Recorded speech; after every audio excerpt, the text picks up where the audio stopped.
Então, vamos iniciar o nosso estudo, primeiramente, elevando o nosso pensamento a Deus, acerenando nossos corações, nosso pensamento nesse momento, para que tudo possa correr bem, e aí a gente pede, mais uma vez, o suporte da espiritualidade durante o nosso estudo, para que a gente possa absorver esses ensinamentos e colocá-los em prática no nosso dia a dia, aproveitando esse momento para dirigir os nossos pensamentos aos nossos irmãos que passam por qualquer tipo de dificuldade, de obstáculo nessa encarnação, os nossos irmãos que se encontram em situação de rua, as pessoas que estão passando por problemas de saúde, problemas familiares, problemas no emprego, que a espiritualidade superior possa auxiliar cada um desses irmãos em dificuldades, e que possa também visitar o lar e o coração de cada um dos presentes aqui nesse estudo, também daqueles que não puderam participar, mas a gente sabe que estão com a gente em pensamento, assegurando, assim, um bom trabalho de estudo na noite de hoje. Pai nosso que estais no céu, santificado seja o vosso nome. Venha a nós o vosso reino e seja feita a vossa vontade, assim na terra como no céu. Pão nosso de cada dia nos dai hoje, Senhor, e perdoa as nossas ofensas, assim como nós perdoamos a quem nos tem ofendido. Não nos deixe, ó Pai, cair em tentação e livra-nos da prática e do pensamento de todo mal. Que assim seja, Senhor Jesus. Amém. Então, vamos dar início ao nosso estudo. Essa parte aqui, inclusive, é uma parte que gera bastante discussão, né? E é a questão de por que os espíritas não temem a morte. Só para a gente, mais uma vez, colocar no contexto, o capítulo anterior que a gente estudava até o nosso último estudo, falava do temor da morte. Tá? Então, ali ele vai fazer o link desse temor da morte com a questão do exagero da materialidade que a gente carrega muitas vezes. E também vai explicar sobre alguns pontos com relação a esse temor da morte, no tocante a esse temor da morte ser também, ao mesmo tempo, né, algo que, conforme o espírito vai evoluindo e vai se livrando desse excesso de apego à materialidade, também esse temor da morte, ele é, ao mesmo tempo, uma providência divina. Porque nos espíritos que estão no nosso estágio evolutivo, ainda de espíritos inferiores, nós precisamos desse temor da morte, porque ele faz parte, né, ele se depreende do nosso instinto de preservação. Então, esse temor da morte, ele nos é útil no sentido de fazer a gente preservar a nossa encarnação e, com isso, aproveitar ao máximo a oportunidade aqui de cumprir com o planejamento encarnatório que a gente faz antes de voltar aqui para a Terra, certo? Se todos tivessem a consciência da reencarnação, essa certeza da imortalidade do espírito, da lei de reencarnação, e ainda assim não tivéssemos essa providência divina do temor da morte, seria muito mais fácil das pessoas encerrarem prematuramente a encarnação, diante de algum obstáculo muito difícil, diante de alguma prova que se apresente muito difícil. A pessoa pode muito bem desistir e falar, não, então eu vou desistir dessa encarnação aqui, aí mais para frente eu posso retornar, e aí eu posso, talvez, realizar isso, com essa prova, passar por essa prova, por esse obstáculo, por essa provação ou expiação que seja, com mais facilidade já, com mais capacidade para passar por essa prova, né? E a gente sabe que não é assim, porque o planejamento encarnatório de cada um dos seres que aqui na Terra estão encarnados, ele não depende só da gente, é toda a estrutura que é montada para que a gente possa ter junto da gente as pessoas com as quais a gente tem questões a resolver. Tá? Então, as pessoas que passam pela nossa vida geralmente são pessoas que nos são afetas, né? Nós temos já, talvez, uma relação anterior. Isso não é regra, tá? Tem as exceções, tem as exceções, inclusive, das pessoas que reencarnam em famílias totalmente estranhas, tá? Mas, no geral, nós encarnamos próximos às pessoas com as quais nós temos as questões de vidas anteriores para solucionar, para resolver, e, em suma, para substituir qualquer tipo de sentimento de medo, de mágoa, de rancor, de ódio, pelo sentimento do amor. Porque a gente sabe, nós temos condições hoje em dia de afirmar que o amor é o único que vai permanecer, certo? Então, fazendo esse adendo aí ao capítulo anterior, onde nós estudávamos sobre o temor da morte, agora nós vamos estudar as questões relacionadas a por que os espíritas não temem a morte. Eu fiz uma pergunta aqui, né, um levantamento no último estudo, e eu vou fazer essa pergunta de novo para dar oportunidade para quem não falou ainda, para passar para a gente, compartilhar com a gente aqui do grupo, né? Lembrando que esse grupo aqui é um grupo de compartilhamento. A minha função aqui, a minha obrigação aqui é simplesmente conduzir aqui, mas eu não passo informações, né? Nós compartilhamos as informações, até porque eu não sei mais do que ninguém aqui, muito pelo contrário, né? Muitas das vezes eu sou o que mais aprendo aqui. Então, eu vou fazer novamente essa pergunta para cada um aqui. Quem quiser participar, fique à vontade, é só abrir o áudio e começar a falar, e a gente vai discutindo aqui. Eu gostaria de saber de cada um de vocês o que o conhecimento da doutrina espírita trouxe de mudança na vida de cada um com relação a esse temor da morte, ou com relação mesmo à visão que se tem da morte, ao entendimento que se tem da morte. Então, eu gostaria de saber de vocês aí a opinião de cada um. Qual que é a relação disso, da conhecimento da doutrina espírita, né, um aprofundamento desses estudos que nós fazemos da doutrina espírita, com a relação do temor da morte. Então, fiquem à vontade aí para comentar nesse nosso espaço.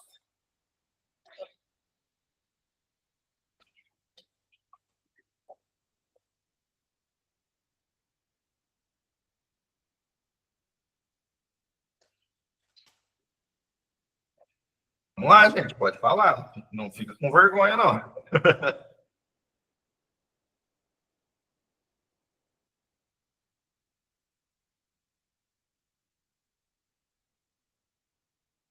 Ninguém vai falar? Não, o que eu já tinha comentado, né, Wellington, que a doutrina espírita, ela nos trouxe essa base, essa segurança, né, da gente saber, né, que existe uma vida futura, né, que a alma, como se diz, o espírito, ele sobrevive, né, à matéria, e a gente tem a prova disso, né, que é através das comunicações que vêm de lá para cá, né, das obras que já foram psicografadas. Então, assim, tem toda como se diz, uma comprovação, né? E a gente sabe que essa certeza nos faz tirar esse temor, né? É claro que a gente tem um pouco do receio, mas a gente não tem mais aquele pavor, né? E eu acho que isso aí a gente vai se trabalhando cada vez mais. Uhum. Uma das coisas assim que para mim também mudou bastante com relação ao temor da morte, não só com relação à doutrina espírita, agora com relação a algo que não tem a ver com a religião, que é o próprio entendimento do amor de Cristo. A partir do momento que a gente consegue ter um entendimento ainda que mínimo do amor de Cristo, da extensão desse amor que ele sente por nós, do amor que Deus sente por nós, a gente se torna um pouco mais tranquilo com relação a esses temas. Não somente a morte, mas vários outros obstáculos que nós sabemos que nós vamos ter que enfrentar. Por quê? Uma coisa que eu gosto de ressaltar, né, e de destacar. Há uma fala no nosso lar em que o André Luiz se queixava com relação à esposa, logo no início, ainda quando ele ainda tinha aquela dependência emocional, aquela necessidade de saber dos filhos aqui na Terra, de saber como que ele deixou a esposa, como que ela está, e aquela questão de que ele ficava ainda remoendo esse tipo de sentimento mais possessivo, do amor mais possessivo, né? E ele é orientado que, olha, da mesma forma que Deus nunca te abandonou e nunca te deixou sozinho, né, e que organizou movimentou toda uma pleiade ali de espíritos para poder fazer o resgate de André Luiz enquanto ele estava na zona lá do umbral, da mesma forma que você não foi abandonado, que você foi socorrido, que você foi e é auxiliado, o mesmo Deus que é o teu pai e não te abandona, ele é o pai também dos teus filhos, ele é o pai também da tua esposa, de qualquer outra pessoa que você tenha deixado lá na Terra encarnado, e ele também não vai deixar essas pessoas abandonadas, ele nunca vai deixar nós aqui, qualquer espírito que seja, a própria sorte. Então, isso traz uma tranquilidade. Quando a gente entende esse amor de Cristo, a providência divina que nos acompanha a cada segundo da nossa vida, onde quer que a gente esteja, isso traz uma tranquilidade, porque a gente sabe que tudo que acontecer vai ser de proveito para nós, enquanto espíritos em estágio de evolução, né? Por bem ou por mal, tudo aquilo que acontecer com a gente, seja dificuldade, seja de coisa boa, tem um sentido, né? Tem um motivo para acontecer na nossa vida. Então, isso traz uma tranquilidade também com relação ao temor da morte, tá? Eu vou iniciar o texto aqui, vocês fiquem à vontade para interromper a qualquer momento, tá? Mas eu vou seguir aqui no texto, e quem quiser fazer algum adendo, alguma consideração, fique à vontade aí para abrir o microfone e falar, tá certo? Por que os espíritas não temem a morte? A doutrina espírita modifica completamente a maneira de encarar o futuro. A vida futura deixa de ser uma hipótese para ser realidade. O estado das almas depois da morte não é mais um sistema, porém o resultado da observação. Ergue-se o véu, o mundo espiritual aparece-nos na plenitude de sua realidade prática. Não foram os homens que o descobriram pelo esforço de uma concepção engenhosa. São os próprios habitantes desse mundo que nos vêm descrever a sua situação. Principalmente aqui, eu gostaria de fazer um adendo com relação ao livro que nós estamos estudando, Céu e Inferno. Ele relata, esse livro, na primeira parte, a situação em que se encontram os espíritos desencarnados. Então, Kardec faz ali uma coletânea desses depoimentos desses espíritos, de o que aconteceu com eles, como era a vida deles aqui na Terra, um resumo, e o que aconteceu após o desencarne, tá? Por que eu acho interessante aí essa questão? Porque aqui ele está citando justamente isso, tá? São os próprios habitantes desse mundo que vêm nos descrever a sua situação, certo? Lembrando, mais uma vez, né? A doutrina ela vai evoluindo, ela vai nos trazendo sempre novas informações, novos estudos, novos livros, novos depoimentos. E isso vai nos enriquecendo de informações e permitindo nós termos uma visão mais ampla de como que funciona o mundo espiritual. A própria série Nosso Lar, que a gente faz o estudo aqui na quarta-feira, que hoje está sendo substituído, um belíssimo exemplo disso. A série Nosso Lar, ela é conhecida como A Vida no Mundo Espiritual, porque André Luiz vai metodicamente ali passar informações de como que vivem os espíritos, né? Obviamente, né? Os espíritos que estão ali no mesmo estágio evolutivo, alguns um pouco mais evoluídos, alguns um pouco menos, em uma situação de um pouco mais de dificuldade, mas ele vai narrar como que é essa vida lá, como que são realizados os trabalhos, como que é a vida em nosso lar, o intercâmbio que tem entre as colônias, as informações, o auxílio, a assistência aos encarnados, a parte de comunicação. Então, ele vai fazer um relato bastante rico a respeito dessa vida espiritual. Isso nos traz também, não só essas informações soltas no ar, mas um vislumbre que nos permite ter dessa vida, do que vai acontecer depois, de como nos preparar melhor para esse momento do desenlace aqui com o corpo, do que nós vamos fazer depois, né? Então, essas informações vão contribuindo também para o nosso estágio evolutivo. Lembrando, mais uma vez, né, não nos passadas informações, não são passadas informações que não dizem respeito ao nosso estágio evolutivo aqui, que não podem, de alguma maneira, contribuir com a nossa evolução.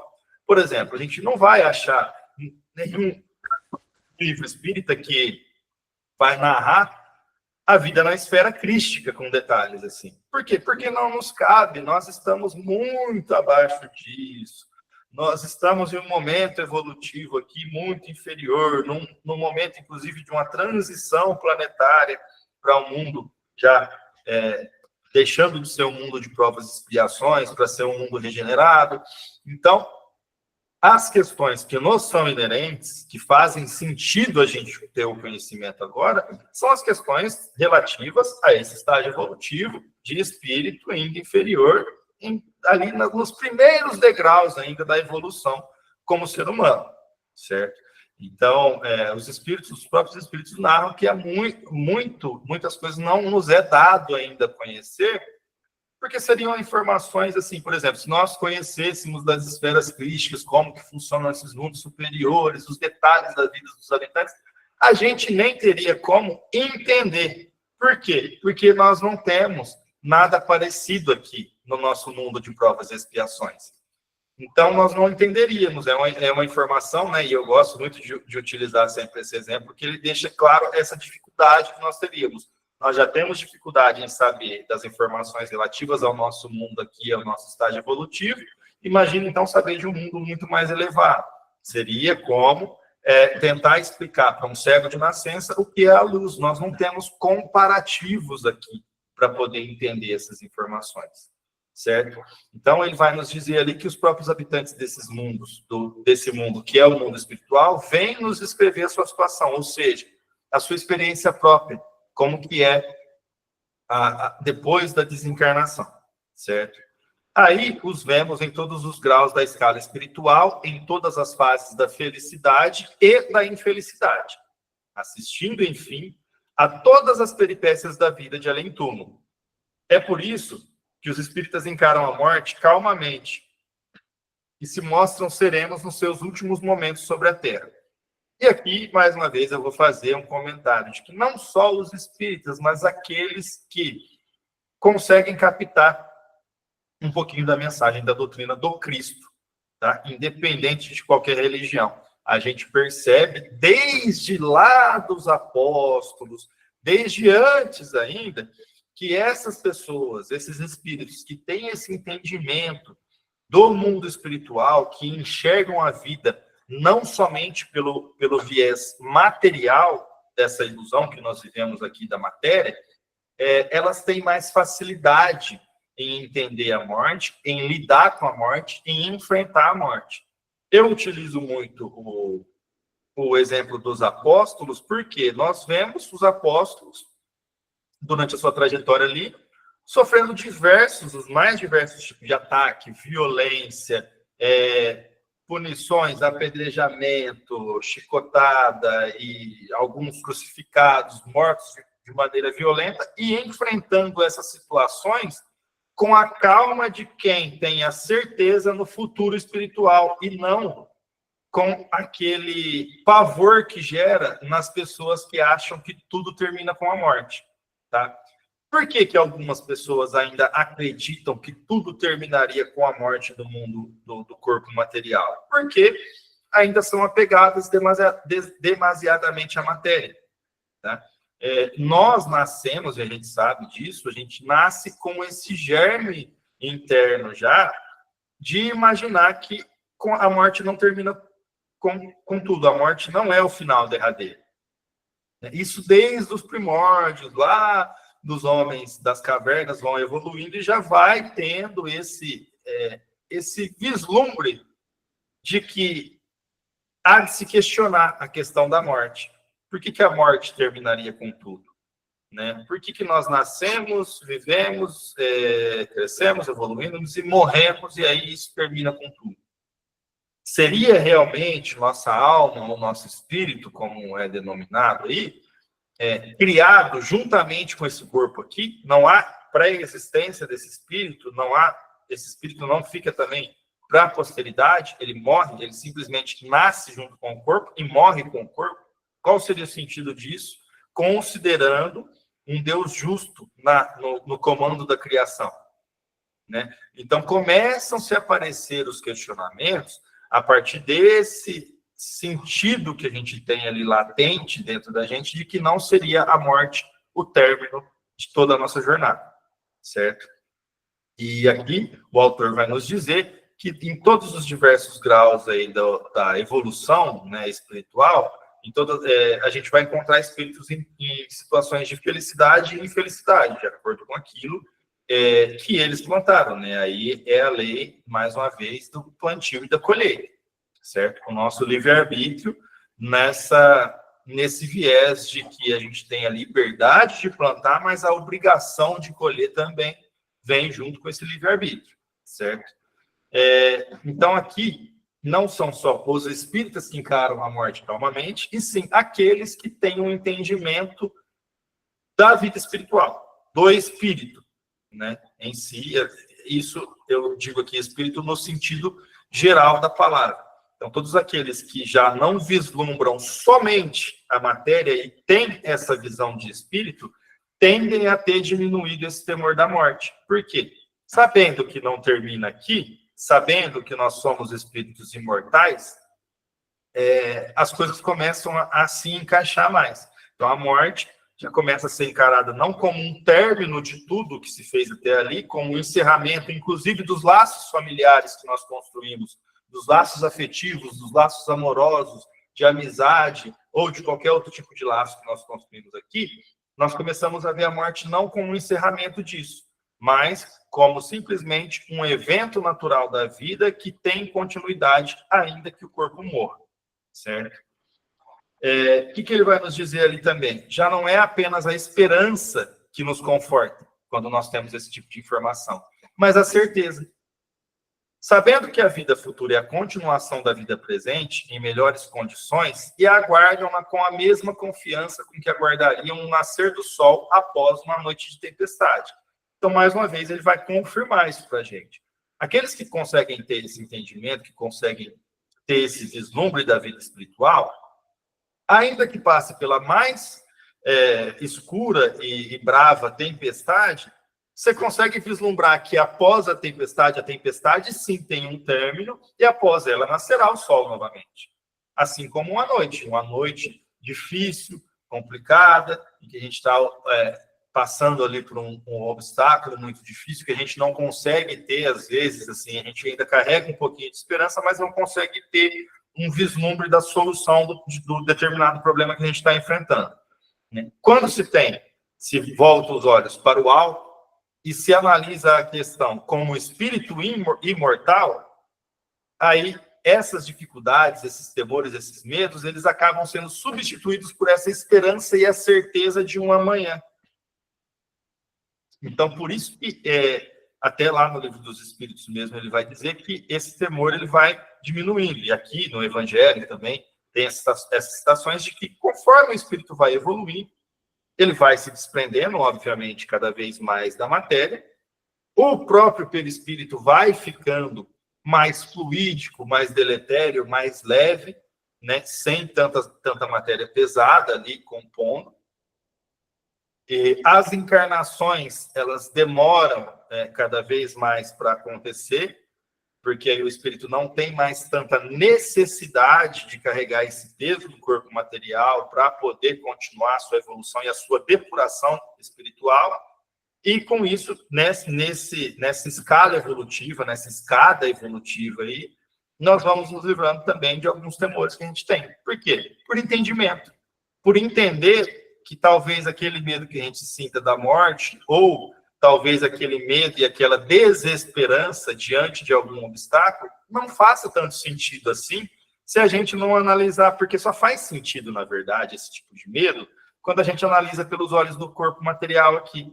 Se a gente analisar pelos olhos do espírito imortal, muitos desses medos eles passam a não ter mais tanta importância, não fazer sentido racional e lógico para a gente. Entende? Porque a partir do momento que você se entende, se localiza como espírito imortal, que vai continuar a sua evolução, muitos dos medos aqui a gente começa a perceber que são medos relacionados a coisas, além de passageiras, se a gente considerar a duração da encarnação, quantas encarnações a gente já teve para trás, quantas a gente ainda vai ter, se torna uma coisa bastante efêmera.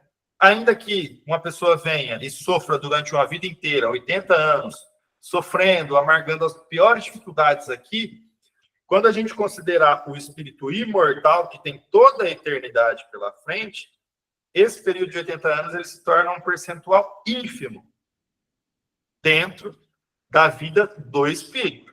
Obviamente, se a gente considerar o contrário, também é verdadeiro.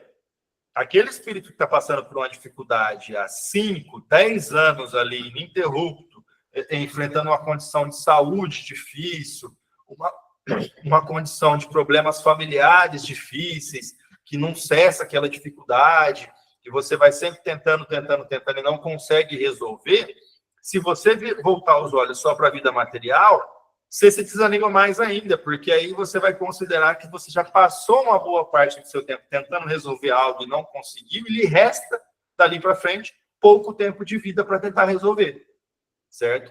Então, é uma consequência lógica, tá? Conforme se tem essa informação e essa consciência de espírito imortal, se torna mais fácil de lidar com muitas das dificuldades que nós vamos, obviamente, enfrentar todos aqui durante a nossa encarnação na Terra, certo? Ele vai nos dizer também que a alma, para os espíritas, ela não é mais uma abstração, né? Nós temos informações hoje em dia de como que é a alma realmente, né? O espírito, como que ele é, como que é composto pelo espírito, aquele fio que nos liga do corpo ao perispírito quando nós estamos em estado de sono. Enfim, vão nos sendo fornecidas várias informações que nos ajudam a modificar essa questão de abstração do que a gente entende por alma para uma coisa mais tangível, porque a gente começa a entender isso. Assim como um estudo mais aprofundado ali da série Nosso Lar, acho que, se eu não me engano, acho que no 12º livro, ele começa a falar sobre a matéria que compõe o pensamento. Quando a gente começa a entender isso, a gente começa a entender como que funciona a vibração do nosso pensamento e até as coisas relacionadas às informações que a gente tem aqui na Terra, de que o pensamento atrai, de que o pensamento cria. A gente começa a ver isso mais cientificamente, não somente como uma crença, porque o pensamento ele é matéria mesmo. As coisas são criadas a partir do pensamento. O nosso planeta inteiro, inclusive, ele é criado a partir do pensamento de Jesus, que começa a modificar a matéria fluídica, ali, o fluido universal, né, que é o hausto divino, que é a matéria de que se constitui todas as outras matérias. Então, a partir do pensamento de Jesus, da organização, ele começa a modificar esse fluido e cria o nosso planeta da forma que é hoje. Certo? Então, a gente começa a entender que não só o pensamento dele, mas nós também conseguimos cocriar como criaturas. Não é só o pensamento de Deus que cria. Não é só a vontade divina que cria. A nossa, nós também conseguimos cocriar. Querem um exemplo disso? O umbral. O umbral é cocriação dos habitantes que ali vivem. Por isso que não adianta pegar um monte de anjo, invadir o umbral, tirar todo mundo de lá e dispersar. Cada um vai criar e vai levar o seu umbral interno para onde tiver. Porque é a matéria densa do pensamento que vai ali se solidificando e vai criando aquele ambiente. A partir do momento que esses espíritos evoluem e não tem mais esse conglomerado ali de espíritos em sofrimento, criando essas situações de pensamento de matéria pesada, se apegando a pensamentos ainda de maldade, de possessão, de ódio, de rancor, de mágoa, a gente vai ver que vai simplesmente dissipar o umbral. Vai voltar a ser um local normal, onde tem luz, onde não tem mais aquele clima vamos ilustrar bem aqui, né? Não vai ter mais aquele clima de filme de terror, né? Vai ser um local que vai ser como qualquer outro local da Terra, bonito, com suas peculiaridades, e tanto que o umbral não pode ser definido como um local físico, né? Por quê que não é um local físico? A gente sabe que ele tem ali meio que um início e um final, né? Começa ainda abaixo da crosta e se estende a alguns quilômetros acima da crosta terrestre. Mas por quê? Porque é onde se concentram esses fluidos emitidos Pelo pensamento dos espíritos que ali habitam. Pelo pensamento não só dos espíritos que habitam o umbral, mas dos nossos também. Porque nós estamos agora, como eu disse, o umbral ele inicia abaixo da crosta terrestre. Nós estamos imersos onde é situado o umbral. E ele se situa ainda acima da gente. Então, os nossos pensamentos aqui, eles também compõem essa matéria. Tá? Por isso que a gente vai ver, por exemplo, depoimentos no próprio livro Nosso Lar mesmo, de quando a mãe do Lísias vai reencarnar, que ela, sendo o espírito do gabarito evolutivo que é, sente um certo temor ainda na hora de voltar à Terra. Porque, eu vou estar imerso de novo na matéria pesada do planeta. Então, ali, quando a gente está aqui, quando a gente está como espírito aqui, que a gente tem uma visão mais ampla, é uma coisa. E isso ela relatando para o governador, que depois vai acalmar ela, passando as informações de que, né, ela não vai deixar de ser assistida em momento algum pelos espíritos que ali estavam na despedida dela do retorno da Terra. Né? Então, ela vai relatar que, enquanto está lá como espírito, tem-se uma visão mais ampla e é mais... Não vou dizer que é mais fácil, mas se tem uma visão mais ampla, né? Se tem mais informação, você consegue lidar melhor com as questões evolutivas. Agora, quando a gente volta para a Terra e reencarna aqui, a gente já está imerso nas questões materiais. Querendo ou não, estamos aqui nesse meio, né? E sabemos que não estamos aqui, não é à toa, ninguém aqui é santo nem nada, nós estamos aqui por pura necessidade evolutiva. Mas estamos imersos nessa onda vibratória pesada, dessas frequências de pensamento, de matéria de pensamento pesadas, e isso acaba influenciando, acaba se tornando mais fácil, até para o espírito já em um grau um pouco maior, mais elevado de evolução, quando retorna aqui para a Terra, se torna um pouco mais difícil manter essa evolução. Porque aqui na Terra é muito fácil a gente se iludir com qualquer coisa da materialidade que nos é apresentada a todo momento, e acabar esquecendo de que a gente está aqui por um motivo, que é evoluir. Né? Então, ela mesma reconhece isso, e após isso, o governador vai chamar a atenção dela ali, não chamar a atenção, né? Mas carinhosamente ele vai informar ela, olha, irmã, não adianta você pensar assim, você tem que pensar que a sua missão vai dar certo, porque o seu pensamento cria, e aí ele chama a atenção dela para isso, o seu pensamento também cria. Então, você tem que retornar com o pensamento de que a sua missão na Terra vai ser bem sucedida, e você vai retornar para cá exitosa. Até porque todos nós aqui não estamos aqui de braços cruzados e não ficaremos de braços cruzados enquanto você estiver lá encarnada. Você vai estar sendo assistida por todos os seus companheiros, por todos os seus amigos que você fez aqui. Tá? Então, ele deixa essa questão também bem clara.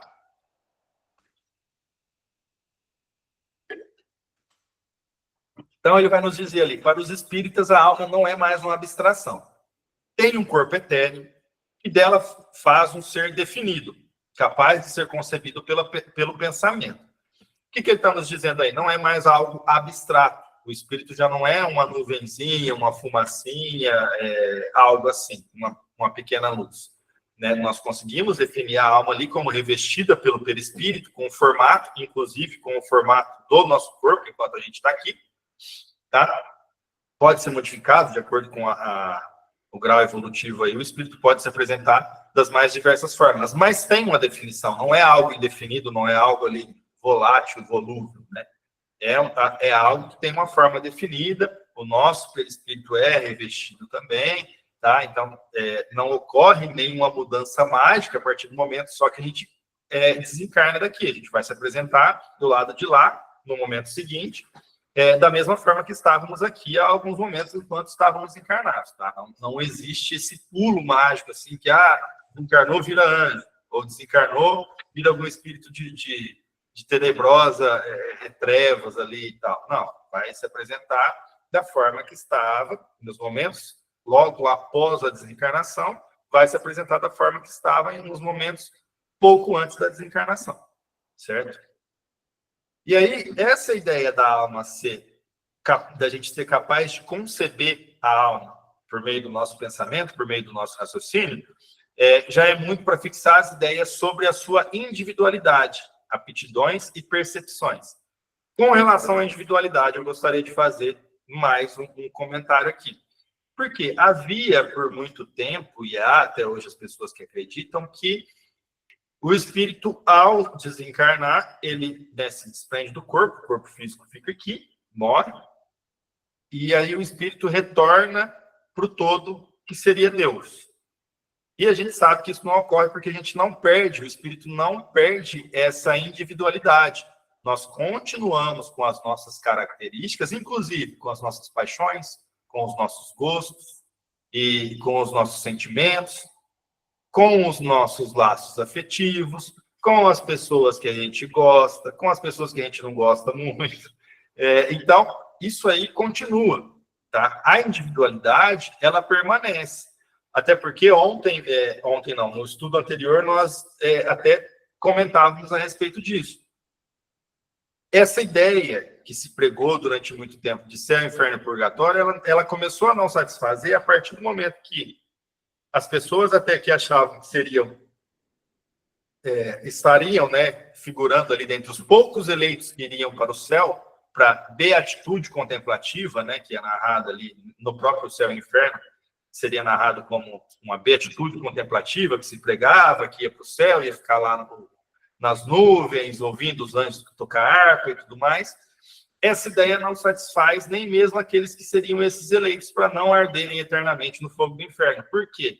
Porque ainda que a pessoa fosse para o céu e tivesse a felicidade eterna, como que seria essa felicidade completa se ela pudesse ter algum ente querido dela, alguma pessoa com a qual ela tem um carinho, um amor enorme, sofrendo eternamente o fogo do inferno que era pregado, né? Não faz sentido isso. Até porque não guarda a proporcionalidade com o tempo de vida e a eternidade para se pagar pelos pecados durante esse pouco tempo de vida, tá? Se a gente parar para ter um raciocínio lógico, não tem essa proporção. E aí a gente tem que lembrar. E esse é um conceito que, para mim, por exemplo, começou a abrir os meus olhos para muita coisa. Ter o conceito de que Deus é justo, né? Essa questão de, mas isso a gente talvez não entenda agora ainda, porque não nos é dado conhecer. Mas se a gente entende que Deus é justo, a gente entende que ele não faria um filho seu pagar eternamente pelos pecados no inferno.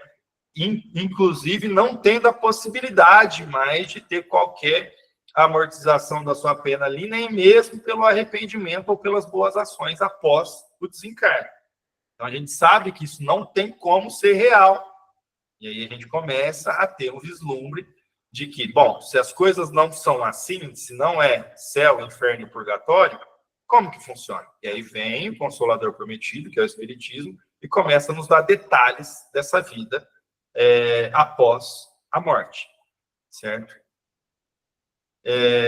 Tanto nessa questão da individualidade, aí, as aptidões e percepções, elas estão incluídas na individualidade, porque a aptidão de cada um dos espíritos, né? Tanto as coisas que a gente tem dificuldade em resolver pela reforma íntima, quanto as potencialidades que a gente carrega no nosso espírito, que são as coisas boas que a gente já tem, elas fazem parte da nossa individualidade. As percepções que a gente tem também fazem parte da nossa individualidade. A ilusão do materialismo que muitos de nós ainda carregam, e eu me incluo nisso, faz parte da nossa individualidade.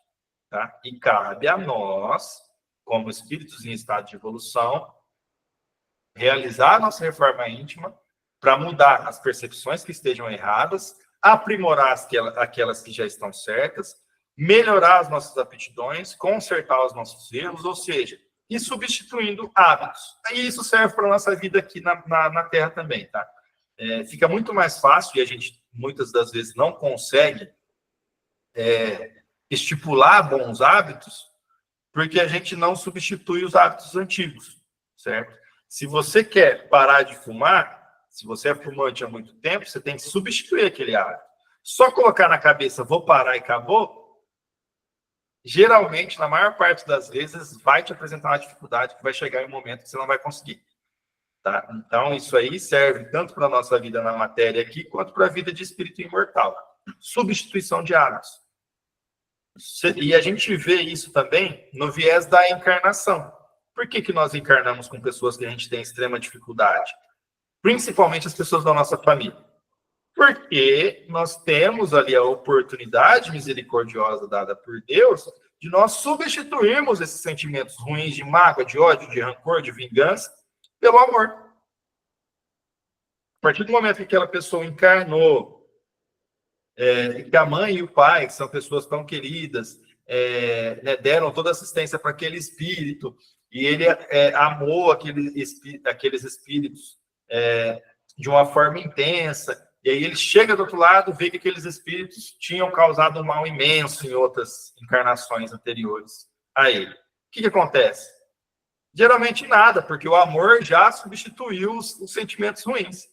Então, esses sentimentos ruins lá, na maioria absoluta das vezes, eles não retornam porque foram substituídos pelo amor. Ocorrem exceções de a pessoa depois ainda se arrepender daquilo e começar a ter aquele sentimento ruim? Raríssimas ocorrem, mas quando o amor ainda não estava consolidado, quando não havia ainda aquele amor. Por quê? Tem espíritos que a gente vai verificar aí, que desde o início, desde a mais tenra idade ali da infância, já tem dificuldade com os pais, com os irmãos, com os parentes, e aquela dificuldade, assim, de gerar uma repulsa muito grande, né? Então, a gente vê que nesses casos aí são necessárias mais encarnações, mas geralmente a gente está aqui com os nossos familiares, com as pessoas que nos são próximas, para substituir os sentimentos ruins pelo amor, para aprender a perdoar, para aprender a ajudar, a ser solidário, caridoso, para aprender a ser caridoso no sentido de receber a caridade, porque isso nós somos muito difíceis ainda de entender. Para o espírita, você fala para ele de caridade, ele sempre se enxerga, e eu vou falar principalmente aqui dos espíritos que eu me enquadro. A gente se enxerga, quando se fala em caridade, a gente enxerga a gente fazendo caridade para alguém que está necessitado. A gente nunca se enxerga como o necessitado que pode precisar da caridade.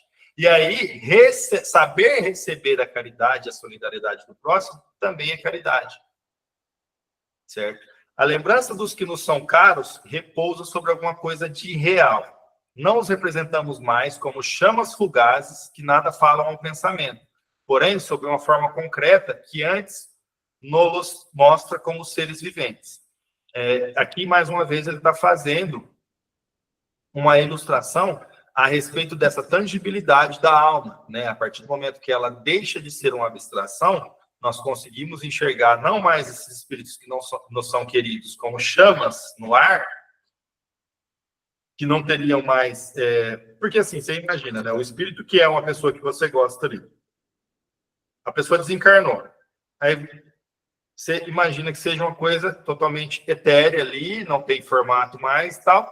Com isso, vem o pensamento também de que ali dentro não tem mais sentimento e você não conseguiria mais amar. Porque você vai amar uma chama lá, que não apresenta nada de real, que não tem mais um formato, que não tem mais como se expressar, que não tem voz. Né? A gente não consegue ainda conceber isso.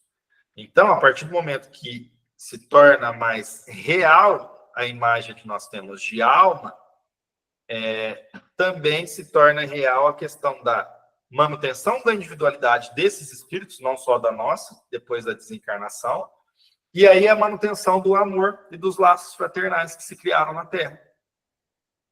Por quê? Continua sendo um ser vivente. Igualzinho estava aqui, só que sem corpo.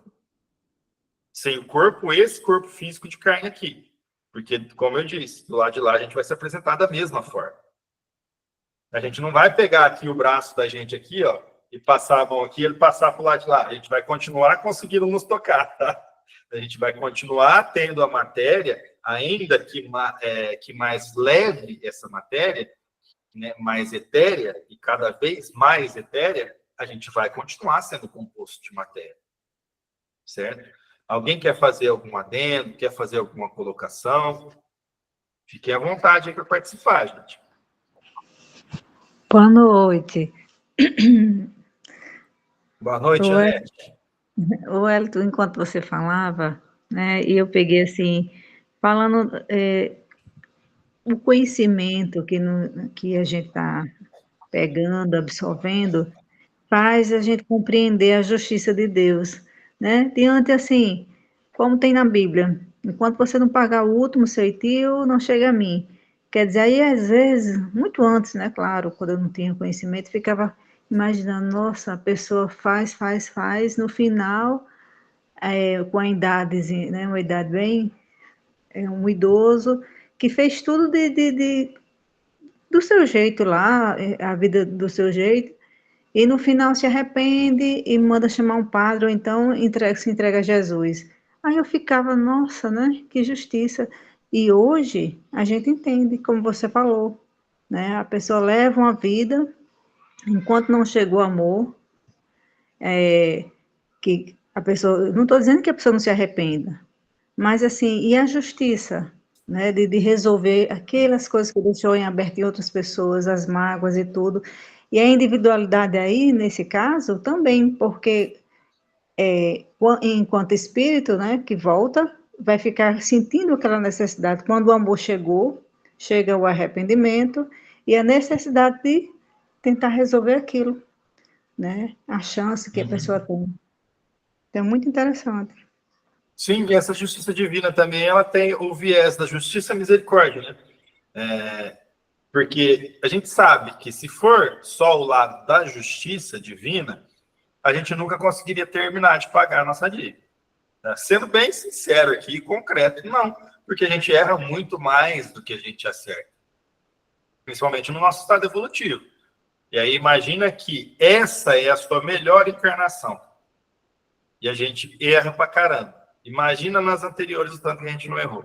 Se for para pagar, vai ficar eternamente pagando. Mas aí é que tá. A gente pode pagar pela dor ou pelo amor. E tem a misericórdia divina também, que aplaca muito da nossa dívida.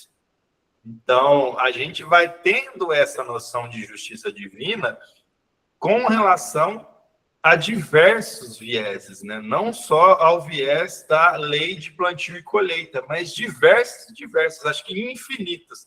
Porque cada vez mais que a gente vai aprofundando o estudo desse, vai considerando essa característica da justiça perfeita divina e da misericórdia divina, a gente vai entendendo muitas das coisas e vai cada vez mais aplacando o medo que a gente traz dentro do nosso coração.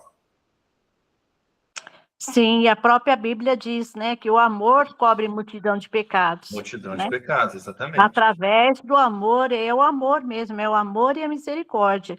E outra coisa, quando falava dos medos, ainda lá atrás, um pouco, quando você falava dos medos, todos nós aqui estamos amparados pela espiritualidade maior, por amigos espirituais, né? Aqueles que, juntamente conosco, no nosso processo reencarnatório, eles estavam lá para nos dar força e comprometeram de estar aqui conosco. Ninguém está sozinho aqui. Por um momento mais difícil que você está passando, além da presença, né, de Deus, da espiritualidade superior, temos amigos espirituais e anjos humanos que são colocados na nossa vida todo o tempo. A gente só tem que abrir os olhos para isso. Porque tá lá, tá, mas muitas vezes a gente está distraído com outras coisas que não são tão importantes e a gente não enxerga, né? Esse tratamento, inclusive, espiritual que a gente passou aqui, mãe, é um exemplo disso, né? Verdade. Quando você vai para esse tratamento, você entra com a mentalidade. A partir do momento que você passa por todo esse tratamento para receber a alta no final, aí você consegue ter uma noção do tanto de ajuda que a gente tem. Tem o tempo todo. E como é maravilhoso a gente sentir isso, né? Esse despertar é um despertar espiritual, né? Sim. E abre os olhos espirituais da gente. Então, não há. Hoje, eu vou falar por mim, eu não vejo aquela preocupação que eu tinha tempos atrás. Ah, mas será? Será? Não tem será. Deus está no comando de tudo e Ele é perfeito. Imperfeitos somos nós, né? E dentro da perfeição divina está tudo certo. Mesmo aquilo que a gente acha que é errado, mesmo na hora da doença, dos momentos difíceis, das provações, né? De qualquer coisa que seja, Deus está em todos os momentos da nossa vida. Nunca estamos sós. Então, não há motivo para medo, para insegurança, né? É só abrirmos os olhos espirituais. O medo vem muito da parte da matéria mesmo, da carne, dessa insegurança. Mas quando a gente abre os olhos espirituais e fazendo isso que a gente está fazendo, né? Esse estudo que, igual a Janete falou, que vai abrindo e abre mesmo o nosso conhecimento, e a gente, quantas coisas que mudamos na nossa vida, cada estudo, né? Aí você vai refletir depois sobre, fala, nossa, meu Deus, olha só, e são coisas que muitas vezes a gente já havia lido, já havia passado, mas é o momento, né? E esse conjunto de coisas, essa troca que a gente está tendo aqui no grupo, isso é maravilhoso demais. Como que a gente aprende dentro dessa troca, né? Porque cada ser é único, é individual, é diferente, não há ninguém igual. Então, cada um com a sua forma, com o seu jeitinho de pensar, de falar, e a gente vai aprendendo com todos. Isso é maravilhoso demais. Sim, exatamente. A gente vai substituindo também, né, o sentimento do medo pelo sentimento da certeza da providência divina. De que tudo que acontecer, seja bom ou seja ruim, tem um motivo. Se é coisa boa, você está numa felicidade imensa, né? A frase de Chico de cabeceira lá, isso também vai passar. Eu pensei, você falou. Se for uma coisa muito ruim, uma dificuldade, uma dor imensa, isso também vai passar. Isso também vai passar. Tudo passa. Então, quando você estiver lá em cima, não pise em quem está embaixo, porque, né, e isso aí a gente já viu muito, muito, muito ilustrado em diversos casos dentro do espiritismo, né? A pessoa se acha que está por cima, no topo, aí ela desencarna, ela vai ver que a pessoa que era subalterna dela, lá, escravo, né, dela, muitas vezes tem uma luz imensa na hora que você vê esse espírito do lado de lá. E é esse espírito que muitas vezes você tinha como um ser que ele não era nada para você, não tinha nada de importante, é esse que vai estar do outro lado lá para te estender a mão. Então, essa questão do isso também vai passar, serve para isso. Para a gente ter esse choque de realidade, né? Não se deixar levar por essa maré de ilusão, né? Ah, eu estou por cima, eu posso pisar naquele que está de baixo. Não, peraí. Você está, primeiramente, a coisa que a gente tem que analisar, você está por cima com relação ao quê e na visão de quem? Para começar. Porque aí a gente já dá uma baixadinha na bola. E aí a questão, se vocês acham que você está realmente por cima, você não acha que é sua responsabilidade puxar o irmão que está tendo dificuldade ali para cima também? Ou você acha que a sua função é desbancar ele mais para baixo ainda? Entendeu? A gente não precisa nem ter, nessa questão dessa ilusão aí de superioridade, não precisa nem ter muita fé. É só ter razão, ter raciocínio mesmo, lógico, sabe? Um pouquinho de inteligência. Gente, se você está por cima, se você tem uma condição boa, a sua função é ajudar, não atrapalhar. E se você está numa situação difícil também, você vai ser ajudado. E isso é uma certeza, não é algo que a gente simplesmente acredita e vislumbra. É uma certeza, você vai ser ajudado. Não só por pessoas encarnadas, mas também por uma pleia de espíritos desencarnados. Wellington, eu ouvi, não sei se eu comentei com você, ou nós comentamos sobre isso, um rapaz de Jaú, que é uma cidade, né, para frente de Bauru, que sempre tinha um andarilho que ele encontrava na rua, um irmão de rua, e que ele dava marmitex, né, cuidava, conversava. Passaram-se os anos, esse rapaz desencarnou. Quem recebeu ele no plano espiritual? O andarilho, o irmão de rua.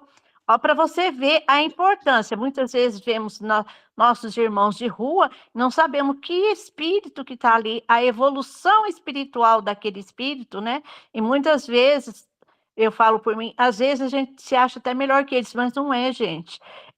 É o estado é o momento dele, né? A escolha dele, é o momento da reencarnação, do processo reencarnatório dele. Muitos espíritos iluminados, igual o Chico, uma vez atravessou a rua para cumprimentar, né? Para conversar com um irmão de rua também. Aí as pessoas ficaram comentando, na hora que ele voltou, ele falou assim: esse nosso irmão, ele está nessa condição por escolha.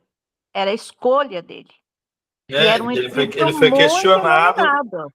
Ele foi Sim. questionado a respeito, mas o que você foi fazer lá? Você foi auxiliar? Ele falou, auxiliar? Eu fui lá para tentar absorver um pouquinho dessa luz imensa que esse irmão está emanando. Bem lembrado, isso aí. Ó, isso serve para todos nós, ó, lição de casa. Observem essa semaninha só que vocês vão ter uma surpresa.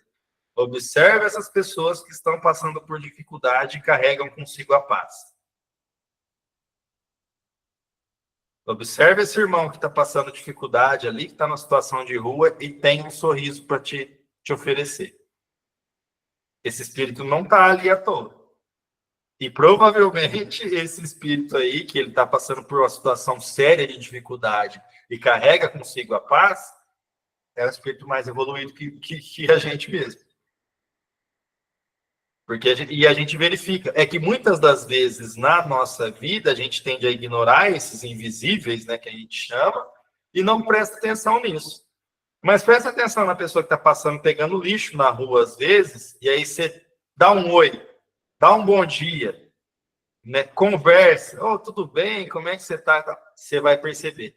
Não são poucos, a maioria desses irmãos aí em dificuldade, uma grande parte, eu diria, né, não posso afirmar que é a maioria, mas a grande parte desses espíritos tem uma luz imensa para nos oferecer, e a gente não percebe porque a gente tem a sensação de superioridade, né? E isso aí é importante, essa questão de quebrar um pouquinho essas ilusões aí, né? Bom, para terminar aqui, acho que dá tempo ainda da gente terminar esse último parágrafo aqui, porque aí depois a gente já volta no outro, onde a gente terminou na remissão do Evangelho. Ele vai só, nesse último parágrafo, confirmar, né, o que foi dito até aqui, né? Além disso, em vez de perdidos nas profundezas do espaço, isso ele está falando de quando a gente consegue ter esse vislumbre de que o espírito permanece, de que não se torna algo etéreo, né, que é algo concreto, tem formato e tudo mais. Então, a gente imagina que não se tornou aquela fumacinha, não se tornou uma chama sem formato. Então, ao invés de perdido nas profundezas do espaço, esses espíritos estão à nossa volta. O mundo corpóreo e o mundo espiritual identificam-se em perpétuas relações, assistindo-se mutuamente. Ou seja, a todo momento, como a gente já dizia, nós estamos cercados de irmãos nos auxiliando. E isso a gente pode ter certeza. Quem já teve a oportunidade de passar por um tratamento espiritual aí, a gente vê isso assim, de uma forma inegável, né? Que nós estamos a todo momento sendo assistidos, sendo ajudados, né? Se assistindo mutuamente. Como se vê, o temor da morte perde a sua razão de ser, por não ser mais permitida qualquer dúvida sobre o futuro, de modo que o espírita encara a sua aproximação a sangue frio, como quem aguarda a libertação pela porta da vida e não do nada. Vai chegar um tempo para nós que a morte vai ser igual quando a gente vai tomar vacina. A gente sabe que vai doer, mas vai doer, vai passar e é para o nosso bem. Já vai parar de ter esse medo aí. E a gente vê, né? Até esse é um exemplo interessante para a gente utilizar. Quando a gente é pequeno, a gente tem muito medo disso, porque é uma dor que a gente desconhece aquilo ali, a gente não sabe o que nos aguarda quando a gente vai tomar uma vacina. A gente sabe que vai doer, né? A gente imagina que vai doer. E isso gera um medo. A partir do momento que você sabe que é uma dor, que não é lá aquelas coisas, a gente vai perdendo esse medo. Com a morte vai acontecer a mesma coisa, mas na escada de evolução do espírito. A partir do momento que a gente vai se tornando mais evoluído, a gente vai tendo mais esse vislumbre da vida espiritual. Então, os problemas da vida material, dentre eles a morte, o desencarne do corpo, a morte do nosso corpo material aqui, né, e o desencarne, eles começam a perder meio que o sentido, né, esses obstáculos. A gente vê como coisas naturais, fases da vida que vão passar. E pelas quais a gente tem que passar porque tem um objetivo. E, basicamente, o estudo nosso de hoje é isso. Aqui já termina, ele vai entrar ali em outro capítulo, mas não nos cabe, né? Porque o nosso estudo aqui é o estudo do Evangelho. Então, no próximo, a gente já vai voltar no Evangelho. Eu vou mandar para vocês no grupo aqui qual que é a parte que a gente parou, tá? Para a gente continuar o estudo da parte que a gente parou. Mais alguém tem alguma questão a apresentar, alguma contribuição para fazer?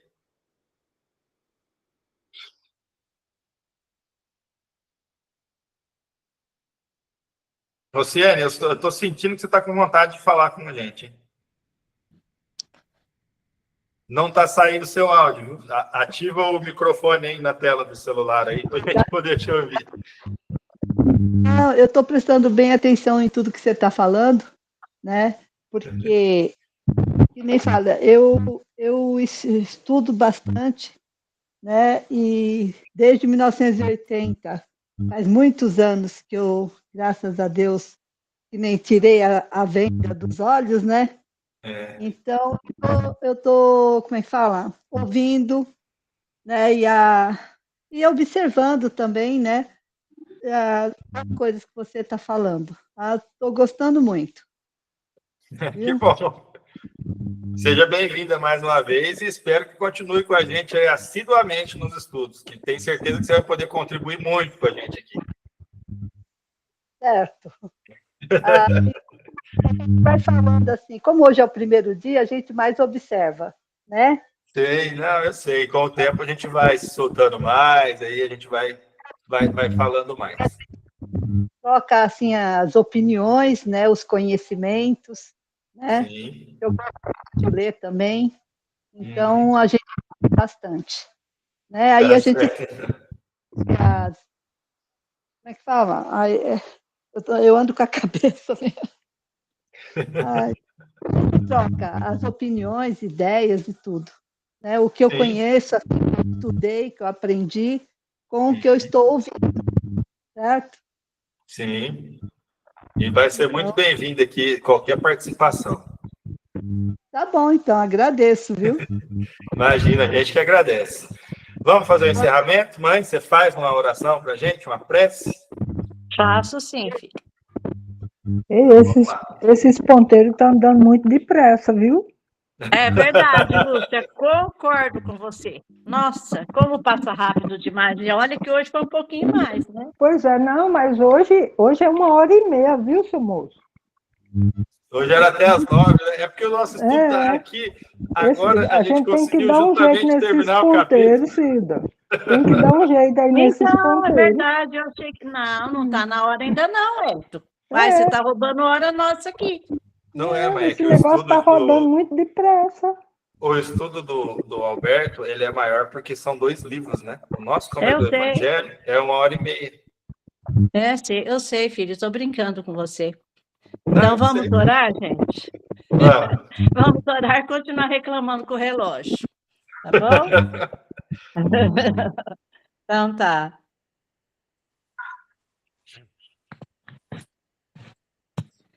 Amado Mestre Jesus, queremos te agradecer, Pai Divino, por mais esse momento na tua presença, Jesus, por esse aprendizado tão valioso, Senhor, em nossos corações, em nossas mentes. Te agradecemos, Pai, por sentir a tua presença em nossos corações, ó Jesus querido. Ajuda-nos, ó Pai de amor, a colocarmos em prática em nossas vidas, no nosso dia a dia, Jesus, e que durante o repouso do sono possamos ser levados cada um para o lugar que necessitamos, para o trabalho, para hospitais espirituais, ou para ouvir palestra, de acordo com as necessidades dos nossos corações. Agradecemos a espiritualidade amiga que tem nos ajudado, que tem nos agraciado com a sua presença na nossa vida, no nosso dia a dia, nos dando conforto espiritual, nos dando amparo, proteção, nos dando a graça para levantarmos cada vez que caímos e que não ficamos prostrados, porque temos sempre a mão amiga do nosso Mestre amado Jesus, estendida para nos amparar, para nos indicar o caminho certo a seguir. Pai divino, pedimos, Senhor, por todos os nossos irmãos em condições de rua, pedimos pelas nossas crianças, ó Pai, pelos nossos irmãos nos cárceres, por todos aqueles que se encontram nos hospitais. Cura, Jesus, aqueles que forem de cura e os que não forem. Jesus, dai o conforto, que eles se sintam envolvidos no teu braço, que sintam a tua presença dentro do teu abraço, Jesus, o conforto e a paz, a segurança, retirando todo o medo, tudo aquilo, Jesus, que não é bom, tirando as inseguranças, ó Pai, e dando a certeza de um dia melhor, de um amanhecer melhor, juntamente contigo. Pai querido, pedimos a tua bênção para cada um dos nossos irmãos que participam desse grupo, Senhor, daqueles que não puderam também. Ajuda, ó Senhor, a cada um e abençoa os seus lares, as suas vidas, cura, repreenda as enfermidades, abençoa, Senhor, a vida financeira de cada um também. Meu Deus, aqueles que se encontram desempregados, abençoa também abrindo portas, Jesus, pois nós te pedimos no nome santo e amado do teu Filho Jesus.